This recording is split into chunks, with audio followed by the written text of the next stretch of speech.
Hey everyone, and welcome back to another episode of RiRi's Weekly Tea. I hope you all had an amazing Thanksgiving weekend. I know I did. So my family went all out this year. I'm talking 60 people, dancing, shots. It was a lot. It ended up being a huge party and I had the best time, as you can probably tell from my voice. It was chaotic, loud, and beautiful. Truly my favorite kind of family gathering. So my family lives in San Diego. That's where I spend every holiday. And this year my cousins from Arizona joined us for Thanksgiving.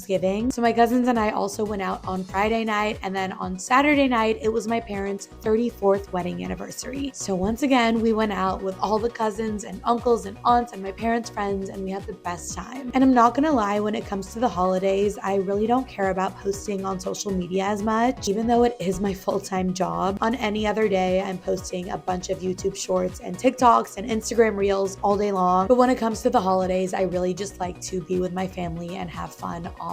With that being said, I wasn't as tuned into the entertainment news world this week, so we're gonna switch up today's episode just a little bit. Usually I break down 10 entertainment news stories from this week and give you my unfiltered thoughts and opinions on them, but this week we're only gonna talk about 3. But don't worry, there's more. Because Thanksgiving just passed, I'm going to give you 7 pop culture moments from this year that I'm genuinely grateful for. Some are wholesome, some are inspiring, and others are chaotic and may surprise you. Basically everything we love on this channel. So let's get into the news from this week, starting with Robert Irwin winning Dancing with the Stars. Well, technically that happened last week, but you know what I mean. I am so happy for Robert Irwin, but I'm not gonna lie, I thought Alix was gonna win. I know, but Robert was my second pick, so it was a win-win situation for me either way. Also, once again, I'm so sorry about my voice. I sound like I smoke 3 packs a day. This is just a result of having too much fun. But this was my first year watching Dancing with the Stars, and honestly, I don't know why I waited so long. I absolutely love this show. It's so beautiful watching everyone evolve throughout the show, especially Alix early. You can tell the show definitely changed her for the better. She really found her true confidence and joy, and it's been so inspiring to watch. And that's one of the reasons why I was rooting for her so hard. But shout out to Robert. I mean, I love his story. I love his family. It's so cool that his sister also won the show so many years ago. He definitely put in the work this season, and his win was well deserved. And I'm already excited to see who they're going to cast for next season. Okay, next story. I finally finished watching All Her Fault on Peacock, and oh my goodness, I did not see that coming. This show had me in a chokehold, but I was so busy throughout the past few weeks just with holidays and family stuff that it took me a while to finish. It's a limited series with only 8 episodes, and it keeps you guessing until literally the last second. I really loved the acting, the storyline, and the writing of the show. Also, the pacing was really great. It didn't feel too slow or too fast. I hate when a show feels like it's rushed, and that happens a lot with limited series, but this one is so well made. There is a twist, and I'm obviously not going to give it away in this video, but all I can say is I did not see it coming at all. I definitely recommend you watch All Her Fault if you're looking for a new show to binge watch. You could probably watch it in one sitting. That's how good it was. And the way that I judge a show is by how often I'm reaching for my phone while watching it, and let me tell you, I did not have the urge to scroll, not even one time while watching this show. Also, I don't want to give too much away, but I love how they titled the show All Her Fault. That's all I'm gonna say about that. If you've watched the show, let me know your thoughts down below. And lastly, for this week, Lionsgate invited me to an early screening of The Housemaid, and oh my god, probably one of the best movies I've watched this year. First of all, thank you so much, Lionsgate, for the invitation. This was such an amazing experience, and it wasn't just any screening. The director of the film, Paul Feig, was there. He directed some amazing films like Bridesmaids and A Simple Favor. They gave us these plates before the screening started, and at one point during the movie, we got to break the plates on the ground. By the end of it, the entire theater floor was covered in plates, and I feel so bad for whoever had to clean that up. This movie is filled with shocks and twists and turns, and I'm someone who's read the book, and even I was surprised at certain moments in the movie. It comes out on December 19th, and I highly recommend that you watch this film in the theater. Simba.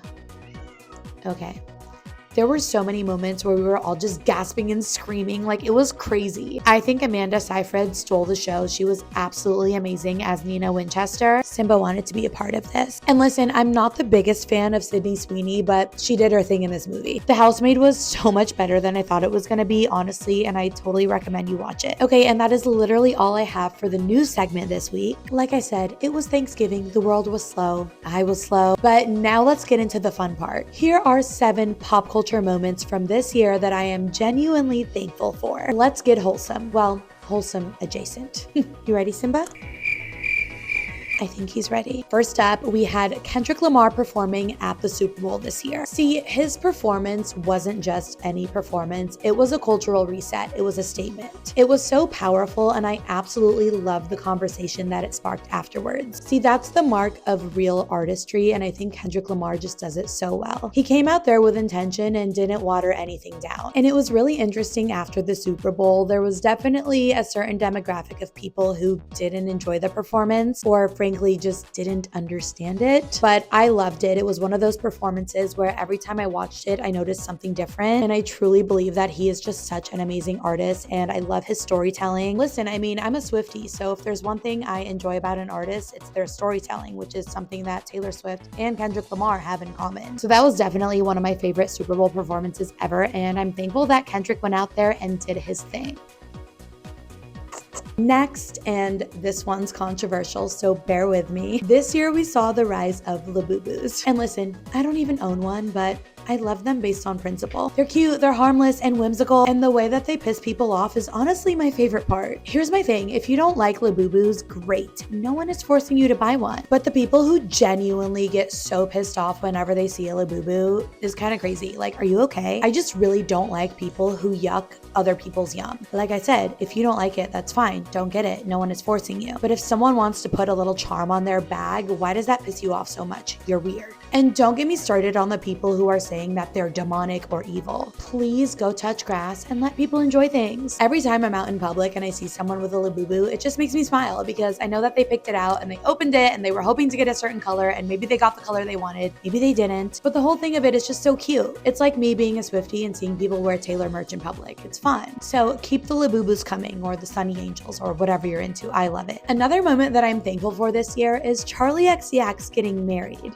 I am just obsessed. I love the pipeline of party girl to wifey. You can be a 365 party girl and still be a lover girl at the same time. I just love everything that Charlie XCX getting married represents. You can still be the fun party girl and be a wife, and your life isn't over the second you put a ring on it. Like, you can go out with your friends, travel the world, go on an international tour, hit the club, and still be a wifey. I just hate when society acts like because you get married, your life is over. It should be the total opposite of that. You should continue having fun, if you want to, with your husband. So I just love that she got married, and it was so beautiful. Another moment that I'm grateful for that might make some of you roll your eyes is the CEO getting exposed for cheating at the Coldplay concert. Listen, cheating is terrible. I'm not grateful for that, obviously. Like, I've been cheated on. Ew, I don't support that. But what I do support and what I am grateful for is the truth coming out. Every woman or man deserves to know who they married. And honestly, the more that cheating gets exposed online, at concerts, or anywhere, the better. Maybe this will make people think twice before being unfaithful. And obviously, I feel bad for the wife that her husband got exposed in such a public way, but in the end, she's winning. The truth came out, she left her cheating husband, and I'm proud of her. And I just think cheating is so sadly normalized in our culture, and people should be embarrassed by it. Bring back shame. Another pop culture moment that I'm grateful for this year is Vogue publishing an article titled, "Is Having a Boyfriend Embarrassing?" This was an absolutely incredible conversation starter. People saw the title of this article and went absolutely insane. But those same people failed to actually read the article and understand what it was saying, which is basically that having a boyfriend is not a flex unless he's actually a good man. And that is so real. I could not agree more. For way too long, women settled in relationships and marriages just for the sake of saying that they had someone, even if he was the worst. But now women are more than okay with being single. And I think that forces men to step up and not just give the bare minimum like they're used to doing. And obviously, I'm not talking about all men. This is a very general topic, but the dialogue around it is so needed. So ladies, no, having a boyfriend is not embarrassing unless he's a loser and you should dump him. Another moment I am so grateful for this year is Wicked. I just love the message of this movie so much. People are not just good or evil. We are all shaped by circumstance, perception, and and misunderstanding. Elphaba wasn't evil, she was just misunderstood. And I'm someone who only really got onto the Wicked train last year when the first movie came out, but I was so surprised at how much it resonated with me and the rest of the world. I absolutely loved both movies, and even more so, I love how much kids are enjoying them. The story is just so important and beautiful, and I think it sends a really great message for everyone. And last but not least, my absolute favorite pop culture moment from this year that I am so thankful for is Taylor Swift getting engaged. This was a big year for the Lover Girls. So Taylor Swift is living proof that you can go through so much heartbreak, and even in the public eye, you can be mocked, judged, be labeled as the problem, and still find someone who genuinely loves you so much. Her engagement gave so many women hope, especially women in their 30s who feel so much pressure to settle. Taylor left a 6-year relationship in her 30s because it ultimately wasn't right for her, and then she found someone who cherishes her so deeply. If that's not the most inspiring love story, I don't know what is. And again, as a Taylor Swift fan, so many of us resonate with all of the heartbreak she's been through in her life. I mean, on her last album, she was singing about how she felt like dying, and now look at her, engaged, in love, to a man who puts her on the highest of pedestals that she deserves. And isn't that what we all want? Oh my god, I don't want to get emotional, but truly, I am just so happy for her, and she's just such a great role model for all of us. Just know, if you are going through it right now, if you're dealing with heartbreak or loss, grief, whatever it is, it will get better, and you do deserve the love that you crave.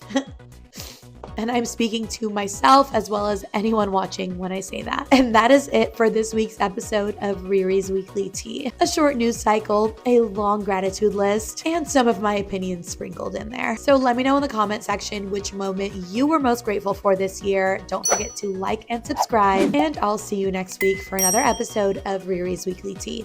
Bye!